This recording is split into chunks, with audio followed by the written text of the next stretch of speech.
What's up everybody and welcome back to another episode of upcoming mods for Fallout 4. This is a series where I show you guys some work in progress mods by different mod authors in the community. Today's episode is going to be formatted a little bit differently. Rather than the traditional 5 mods or so, maybe a few extra I normally throw in, that I do show you, today's episode is going to be 8 mods, but all of them are going to be a little bit simpler, a little bit smaller. That doesn't make them bad mods, but there's just not nearly as much to talk about, so consider this more of a rapid fire episode. There's also a few of these that I know you guys are going to be extremely excited for, and I imagine the one I put in the title is going to be one to fall into that category. It's like, I know you read the title and you probably clicked on this video for that reason, but it's not in the video yet, so I'm supposed to pretend like you don't know yet, right? So starting things off, we have the Mora knife for the AK-5C. In pretty much all of Axis's mods, he does attach a bayonet to his weapon and then also integrates that into the level list and kind of makes it a standalone weapon. So you can be running around with just the bayonet and use that as a weapon, or maybe find it on some enemies that also are carrying the larger AK-5C. He also does mention that the AK-5C technically doesn't have a bayonet. It's a modern firearm. Bayonets aren't used nearly as often as they are with something like an M1 Garand or SVT-40. So he does also mention he's going to try and figure out some way to attach it to the gun, probably through some blue tape. So the result is this Mora knife, which is an old school Swedish knife. It looks pretty cool. It definitely is extremely high quality. I think it'll be pretty fitting with the rest of the gun. And I know people are just absolutely loving updates to this, so I figured why not include this one too.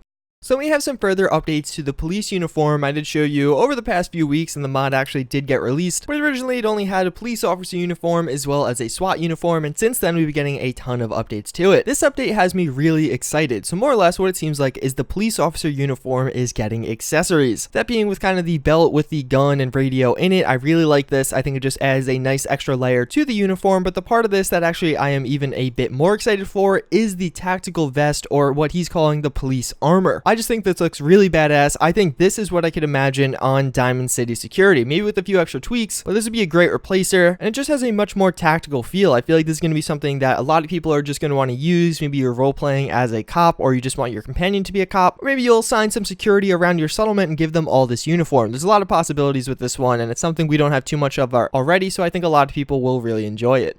So it's a pretty simple one. This is going to be the CS5 Elcan Spectre sight. So it seems like this is going to be part of the larger Macmillan CS5 mod, which I did show you a bit of in the past. I believe War Daddy's doing the animations for it, and there's going to be one of these sights available for it. I really feel like sights don't get too much coverage. Obviously, they're overshadowed by the larger weapon mod, but a lot of detail and kind of design goes into these regardless. As you can see, this one looks extremely high quality. You can see the kind of worn warding on the side of it, which I do really like. I like the little details like that. And yeah, all around it's going to be a really nice sight. Hopefully it does support see-through combat scopes. I imagine it will, as his mods in the past have. So we do have a television replacer update, or I guess an update to the television replacer. This is going to be by Quaz30. He's produced a few kind of miscellaneous things like that. He did have a bungalow at one point as well as some outfits, and I believe some of this is going to Fallout Cascadia, so this television might be seen in that larger mod. Regardless, it does look really cool. I definitely like the updated television way more than the previous one. The newer version, which of course is on the right, has a much more 60s vibe to it, or maybe 50s, 60s. Obviously, that's the aesthetic Fallout 4 largely is going for, and it's something that I think would fit really well into the game and just looks noticeably better than the previous variant.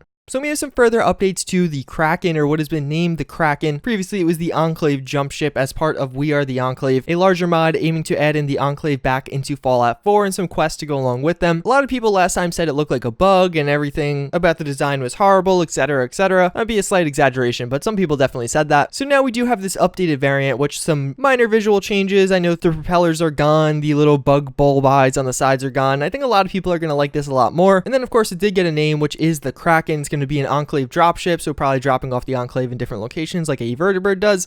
So we do have the Mossberg 590. This is going to be part of Wars. Wars is a larger mod aiming to replace all of the weapons in Fallout 4 with just kind of better variants of them, except the laser and plasma weapons. Those will remain untouched. The name of the mod is actually Weapon Addition and Replacement Suite. And again, a lot of the different weapons will be replaced, like the 10mm pistol I believe is getting replaced with a different type of Glock. This is actually going to be one of the few weapons that isn't going to be replaced here. Basically, the mod author does mention that Fallout 4 really lacked pump action shotguns, so there's nothing really to replace here. He's just going to be adding in this new pump action shotgun. I personally think it looks really cool. Some of the different images show you some of the attachments and modifications that will be available to the gun, and I know those make it even look a bit cooler. Pump action shotguns even still are kind of rare and sparse in Fallout 4. We do have the hunting shotgun as well as a few other ones out there, but it's definitely a category I would personally like to see fleshed out a bit more, and again, this is going to be part of a larger mod adding in or replacing a ton of weapons in Fallout 4.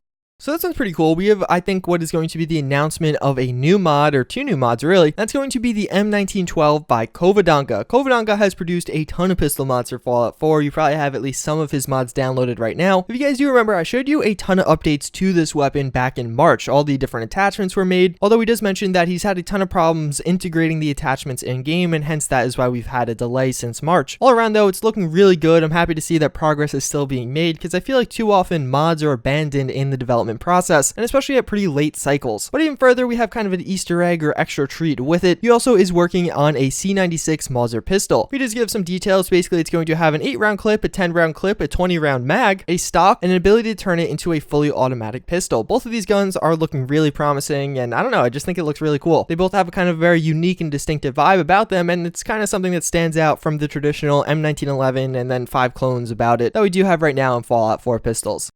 So then the one that was in the title and the thumbnail, that's going to be the Fallout 4 New Vegas project announcement. You might be like, JuiceHead, wait, this is something you've covered before. I've seen this before. Basically, the old project kind of died and there were some issues behind the scenes with it. So there was a restructuring, and now they are finally ready to kind of publicly come out and allow some different recruitment, as well as show us this image of a really cool pistol, specifically Moria. So what actually changed? A lot of the map files were stolen and thus they don't have them anymore. So kind of the world space has to be remade. But even further, the project leads and just the vision of the project is much more organized now. They have direct goals and they have very specific version releases as they are working on them behind the scenes. All around, just meant to be a much more organized project. You can join right now. They're recruiting a bunch of different people, and they also kind of stress that this is meant to be a way for you to gain experience, maybe build up your portfolio. A lot of people working on different mods are college or high school age students that want to eventually get into that industry or maybe find a career making video games. This is going to be a great opportunity for you to do that yourself if you fall into that category. Again, I will have links to everything down below I did show you, as well as the recruitment form and application form for Fallout 4 New Vegas, or the new Fallout 4 New Vegas. Hopefully you guys did enjoy this video. As always, I thank you for watching, and I hope to see you guys all next time. Later.